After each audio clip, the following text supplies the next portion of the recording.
Agora, eu fiquei inteiramente chocado com o que eu vi acontecer ontem. E não é eu que fiquei chocado. O setor produtivo está olhando e falando, não é possível, deve ser uma brincadeira. O governo Lula está brincando com o país. O governo Lula está brincando com quem empreende. O governo Lula está brincando com a produção. O governo Lula está brincando com o PIB. Nós temos um governo que não consegue ser austero.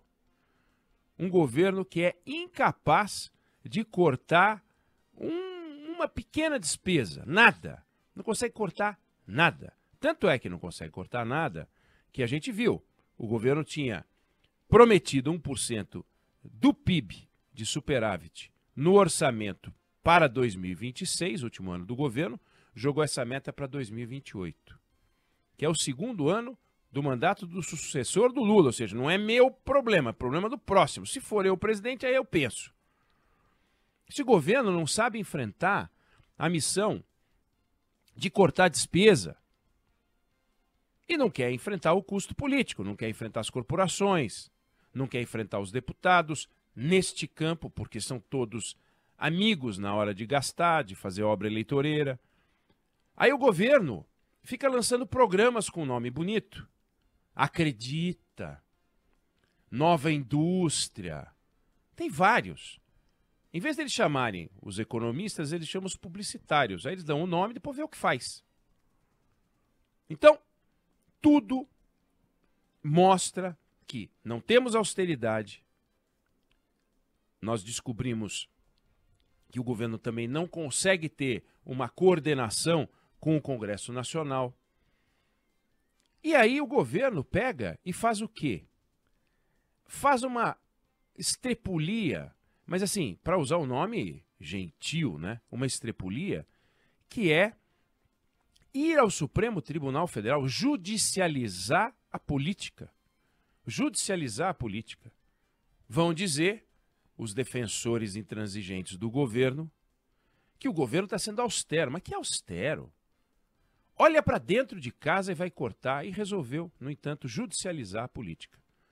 O Congresso Nacional aprovou uma lei que impede ou proíbe a oneração da folha de pagamento de vários setores da economia.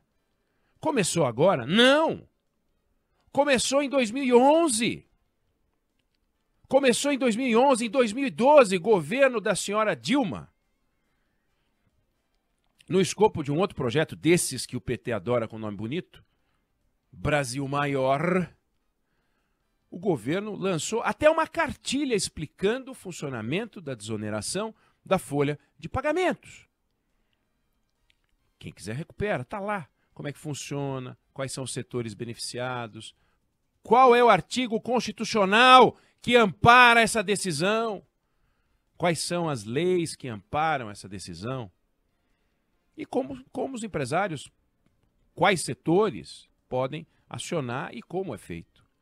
Veja, a desoneração da folha de pagamento não significa que não haverá algo onerado. É uma substituição da oneração da folha de pagamento, de um aumento de custos da folha de pagamentos, para uma taxação sobre a receita da empresa, o faturamento da empresa. Toda empresa quer faturar mais. Faturando mais, paga mais imposto e com gosto. Agora, a hora que você distorce a economia e diz, não empregue empresário. Se você empregar, eu vou taxar você. Empregue menos. Contrate menos. Tenha menos trabalhadores. Partido dos Trabalhadores propondo ao meio empresarial que quer contratar, que não contrate. Esse é o Partido dos Trabalhadores. Esse é o governo do Partido dos Trabalhadores. Que, ora, em algum momento foi a favor da desoneração e agora é contra a desoneração. É a favor de tributar o trabalhador. É a favor de tributar o trabalhador. Porque a empresa não paga o tributo. Ela repassa para os preços. E quando você repassa para os preços, você encarece aumenta a inflação, diminui o consumo. Este é o governo que quer estimular a economia a crescer, fazendo este absurdo, que é querendo a oneração da folha de pagamentos. Tentou, fazendo uma medida provisória. Perdeu ao ver o Congresso Nacional aprovar uma lei que impede a oneração. No minuto seguinte, envia uma medida provisória desfazendo o que o Congresso fez. Um tapa na cara dos deputados, um tapa na cara dos senadores, um tapa na cara da sociedade. Foi derrotado.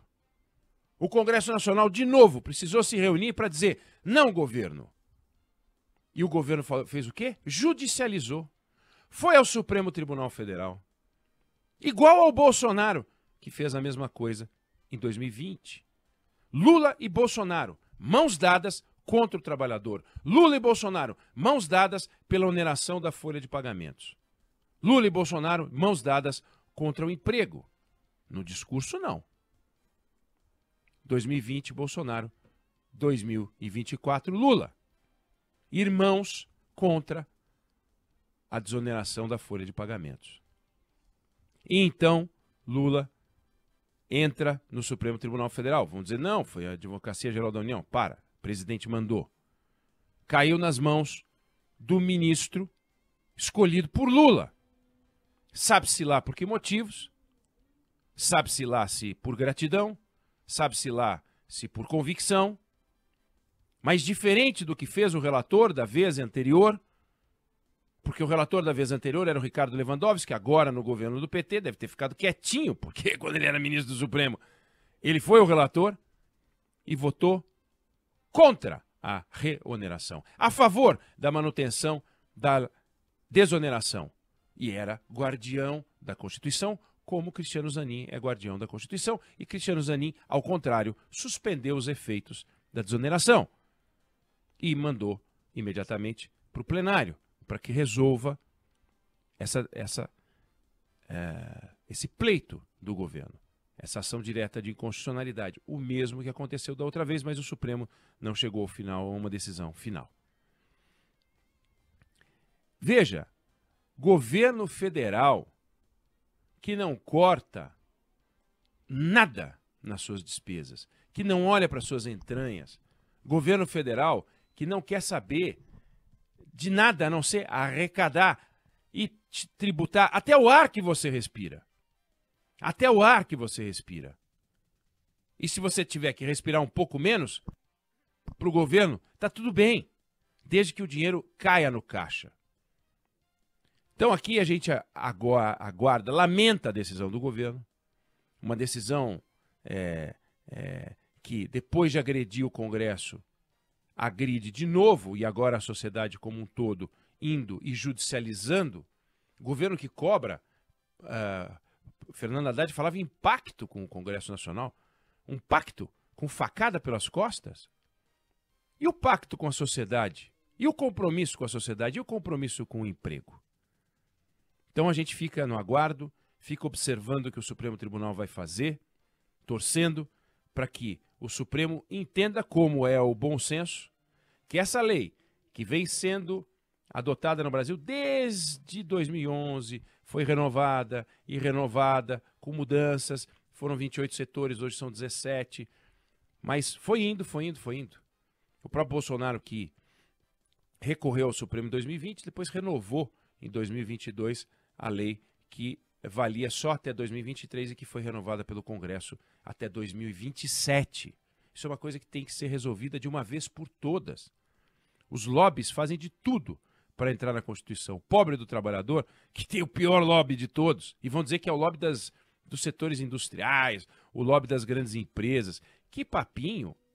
Que papinho! Tem que ser muito infantil para achar que a empresa paga o tributo e não repassa para o preço, como eu falei. Vamos acompanhar o que o Supremo Tribunal vai fazer. Você vai ter todas as notícias sobre esse caso aqui na Band News FM. Eu não sei se você concorda ou discorda, mas essa é a opinião que eu tenho sobre o assunto.